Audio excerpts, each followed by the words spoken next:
बिस्मिल्लाहिर्रहमानिर्रहीम, अस्सलाम वालेकुम। वेलकम यूट्यूब चैनल में। आज हम आपको ज़बरदस्त सी चटनी, आप हफ्तों रख सकते हैं इसको फ्रीज़ करके, बिल्कुल भी ख़राब नहीं होगी।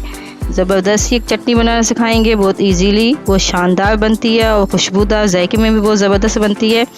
चलिए शुरू करते हैं। जल्दी से हमारे चैनल को सब्सक्राइब कर लें।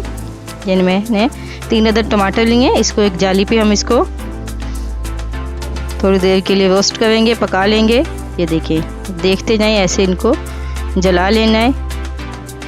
मुकम्मल गाइड करेंगे, आप मुकम्मल वीडियो देखें। ये अब इसको हम निकाल लेंगे। अब मिर्च, इसको भी इसी तरह जला पका लेना, ज़्यादा नहीं जलाना, मैं आपको बताती रहूँगी। ये देखें, इस तरीके से इसकी साइडें चेंज करके हम इसको थोड़ी देर के लिए जला के हम इसको निकाल लेंगे। और तीसरे स्टेप में हम इसको लहसुन 2 पीसेस लिए, इनको भी इसी तरह जला के हम निकाल लेंगे। इतने जलाना जितना मैंने जलाया, ज़्यादा नहीं। ये मैंने 2 अदद प्याज, पुदीना और हरा धनिया, जैसे टमाटर के, हम इसके ऊपर से छिलके रिमूव कर लेंगे। हरी मिर्च की भी साइडों के जो डंडियाँ वो तो उतार लेंगे।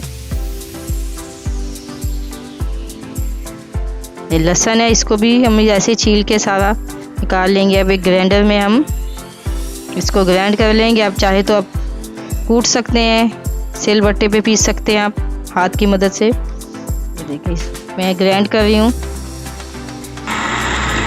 ज़्यादा नहीं इसका पेस्ट बनाना, मोटा मोटा दूध सा रखना है। ये देखिए, माशाल्लाह कितनी ज़बरदस्त सी हमारी ये चटनी तैयार हो चुकी है। अब इसमें ज़्यादा फ्लेवर के लिए हम कुटी हुई लाल मिर्च, नमक ऐड कर देंगे। इसका टेस्ट भी बहुत ज़बरदस्त होता है और देखने में भी खूबसूरत लगती है। ये देखिए, आप इसको माशाल्लाह से फ्रीज़ करें।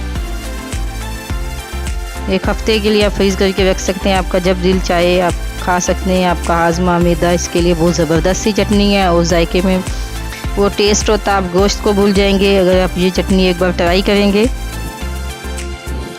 लाजमी ट्राई करें, आपको पसंद आएगी ये रेसिपी। बहुत इजीली, बहुत आसानी से बन जाती है। जिस तरीके से मैंने बनाई, इसी तरीके से बनाएंगे तो आपको अच्छी लगेगी, मज़ा, जायका डिफरेंट होगा। अगर वीडियो अच्छी लगे शेयर और लाइक ज़रूर कीजिएगा। दुआओं में याद रखिएगा। अल्लाह हाफिज़।